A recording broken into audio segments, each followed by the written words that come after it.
Imagine a gaggle of 8-year-olds chasing each other on a playground they helped design themselves. Imagine an enthusiastic team of teenagers trying to kick a ball just like their soccer star hero, Diego Armando Maradona.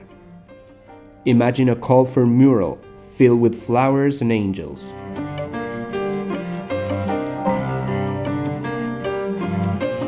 As you, the visitor to a Buenos Aires Villa de Emergencia, approach, you see this is no ordinary mural. The mural, between depictions of angels and flowers, displays publicly the names of those youth who for all these years were only remembered in the grief of family intimacy. Families of the victims participated by bringing in their memories and stories. Today, the space is being transformed into a place for sports and leisure activities.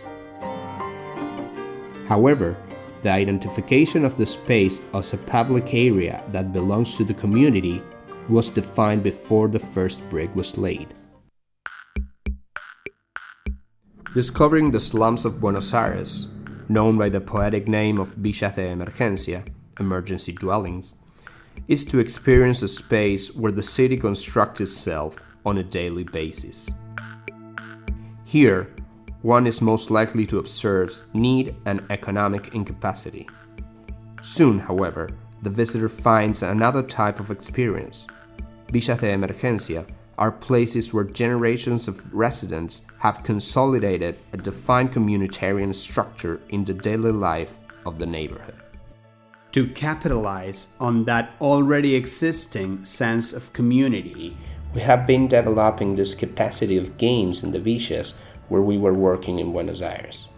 Many different types of events are programmed to define where and how to construct this new network of activities.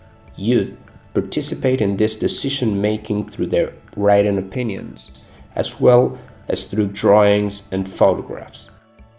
This process of early involvement is important because it's attracted the attention of adults who would directly or indirectly became part of the transformation. One of the first activities was painting a mural in one of the most difficult neighborhoods. Both poverty and daily violence made the neighborhood particularly challenging, but the project managed to involve youth with records of violence. Muralists, led by artists and social workers, consolidated a working group. The subject matter developed by them set out to show the violence of the neighborhood by honoring the memory of those who had lost their lives to violence. Many of these cultural happenings help construct a space of daily coexistence, putting into place not only physical and social improvement of the urban area, but creating the integrative capacity of making the villas part of the city. It is precisely their own culture that identifies them as community, where the possibility exists of transforming these discriminatory processes. Many institutions are trying to consolidate spaces where residents can define their own identity. This range from various religious institutions to sport facilities where soccer provides a place to get together as well as a symbol of progress. Soccer star Diego Armando Maradona is the most prominent symbol since he overcame his humble upbringing to achieve international recognition. Many soccer idols have been able to rescue relatives from poverty through their participation in the great national sport of soccer. Games of all sorts, that is, recreational activities, are spaces that permit integration according to their scale, spaces, and communities, because they propose different ways of reutilizing urban space in the context of tacit or predefined agreements of social coexistence.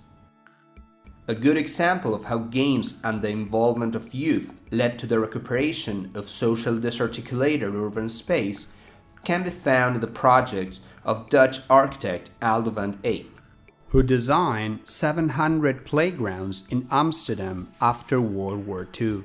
Through these play spaces, he helped repair a morally and socially devastated city through its youngest citizens. The youth were the matter of the process of physical and social recuperation, returning to the city its status as a community.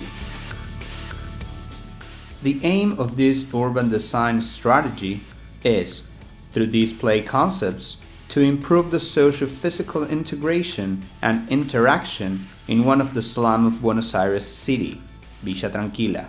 As sort of urban germ, the proposed network of public places will provoke the evolution of others' inner inertias that can reinforce and develop the existing social and symbolical structure of the slum. In this way, rather than establish a definite design, the project will generate a process of viable future evolution. The projects are distributed in the neighborhood according to their capacity to define or reinforce new or existing centralities and to organize and distribute the social networks. The programs and activities proposed related to this logic provoke in the non-designed places non-predictable transformation. The playground network is a flexible structure that can be adaptable for each specific need as space and activities. The result is a modular system where each different element constituted an opportunity for social territorial recovery.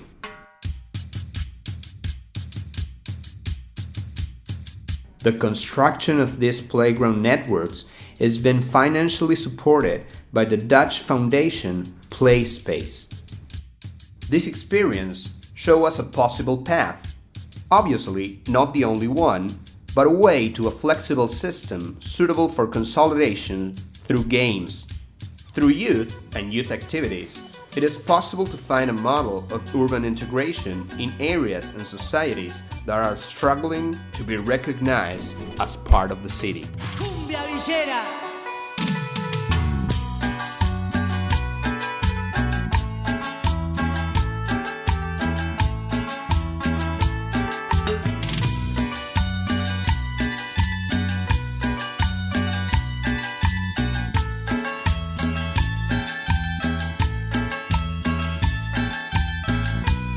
En los pasillos de la villa se comenta que el pibe cantina se ganó la lotería.